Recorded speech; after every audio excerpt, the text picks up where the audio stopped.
je suis Gaëlle Garcia Diaz ici en charmante compagnie avec Pierre Neuville à ma droite. Pierre, bonsoir. Eh bien bonsoir, c'est moi qui suis en charmante compagnie. Oh, merci, c'est gentil, merci à toi. Bon, pas de bonnes nouvelles pour toi par contre, tu viens de sortir du tournoi. Oui, je viens de sortir du tournoi et bon, ça montre qu'au poker, la variance est là et eh bien, il faut essayer d'éviter des accidents. J'ai pas tout à fait bien évité, donc voilà. Oui, donc c'était la table qui n'était pas comme prévu ou le jeu qui s'est mal déroulé ou on n'a rien touché comme carte. J'ai eu un bon départ, puis j'ai eu l'accident.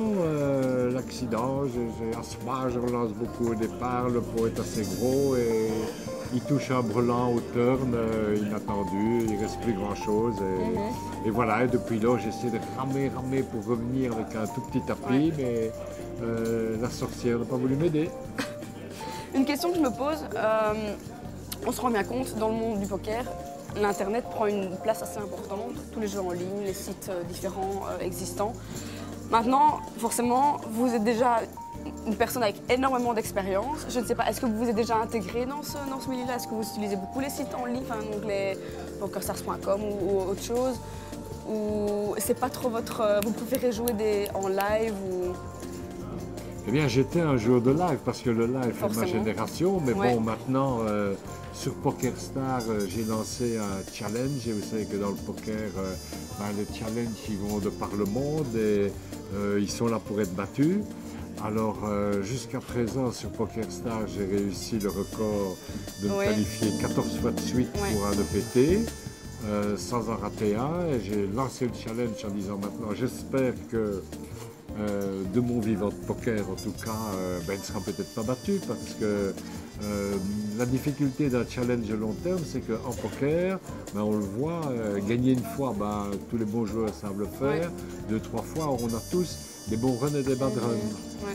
Alors, 14 fois de suite, ça représente déjà 1 an et demi sans en rater un. Donc, on est obligé aussi de gagner dans le bad run.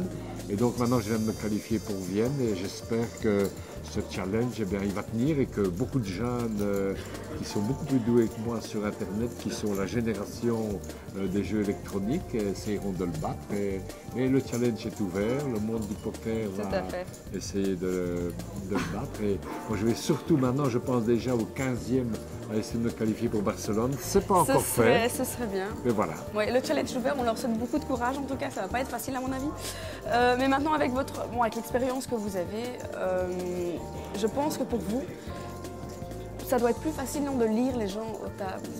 Pour moi personnellement, c'est une des choses les plus dures, une fois qu'on a une table de poker, c'est de savoir avec qui on joue. Je ne sais pas si vous avez trouvé ce petit truc, forcément vous jouez depuis des années, ou est-ce que ça reste toujours un peu un mystère pour vous de découvrir vos... ce qui est surtout difficile, et je crois que c'est ma faute ici aujourd'hui, c'est que on joue avec des joueurs de tellement de catégories différentes. Bon, j'étais il y a 10 jours à une table où il y avait tous les meilleurs joueurs du monde. Il y avait Phil Ivey, il y avait Eric Seidel, il y avait Barry Greenstein, il y avait Daniel Negreanu.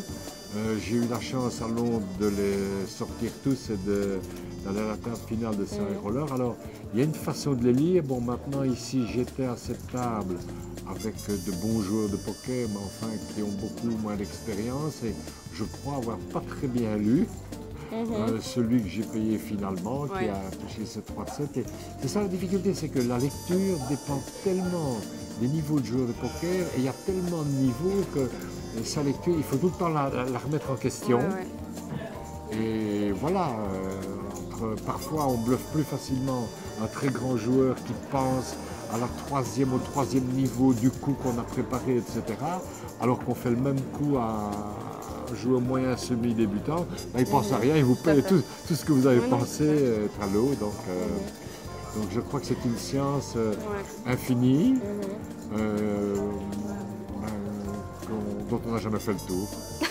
Ok, ça va. Écoutez, je vous remercie en tout cas pour ce petit interview et je vous souhaite encore beaucoup de chance dans tout ce que vous entreprenez. Eh bien, je souhaite en tout cas beaucoup de chance aux amis qui verront ce petit clin d'œil, qui sont encore dans le tournoi et à qui je souhaite de gagner, de faire beaucoup mieux que je l'ai fait cette fois-ci. Je pense que votre beau-fils est encore non? Oui, oui, bah, mon beau-fils il est là. C'est sa première qualification, il est aux anges. Ouais. Ma fille m'en veut un peu de pousser son mari qui est jeune père de famille, qui a 2 beaux petits-enfants, donc ce sont mes beaux petits-enfants. Ouais. Et comme ils vont écouter, bonjour Tristan et Chloé. Voilà, super. En tout cas, un grand merci, à très bientôt.